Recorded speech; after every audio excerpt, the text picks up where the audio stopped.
Hey LEGO fans, and welcome back to MB Bricks. My name is Maya, and today we are going to be looking at my new MOC, which is part of a 4-part series, Building a Medieval Street.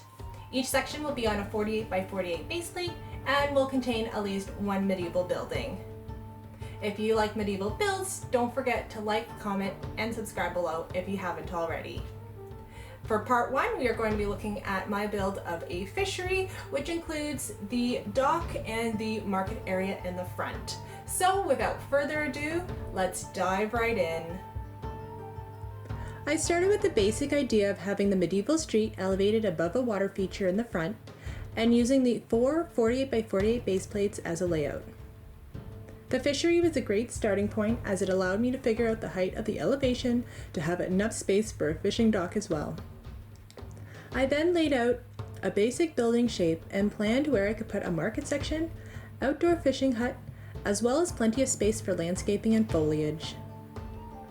The dock was made fairly simply with a few tools, a fisherman fishing up the side, and a rowboat pulling up to the end. The boat has a castaway on board and the driver doesn't seem impressed.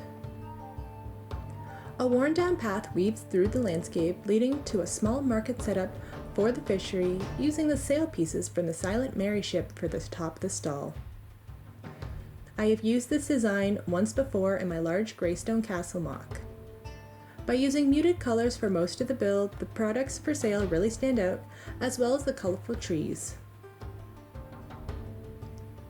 The shop owner has a large grin on his face as he watches the arrival of a buyer, pulling a horse and buggy behind him. Off to the left of the MOC, we can see a small hut used for scaling and prepping the fish, with a small bin of colorful fish beside it.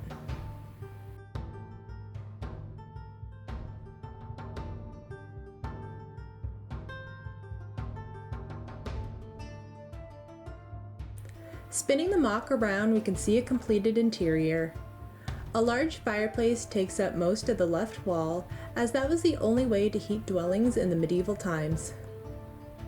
We have another workbench beside the fireplace with a few tools in place. Most people did not own a lot of possessions in the medieval times, so I have included a small trunk and a basic crafted bed topped with feathers, leaves, hay, etc. to add some comfort.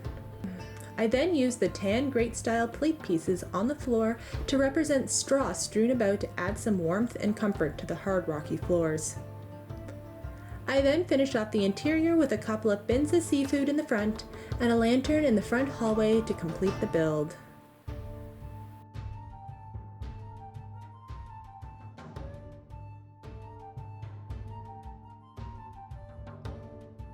And that covers everything for this part 1 of 4 of building a medieval street. If you want to see more medieval builds, do check the description below for a link to a playlist of all those types of builds on my channel. If you haven't already, please do hit that subscribe button as it does help this channel out a lot. Thanks so much for checking out this video today, and until next time, keep on building.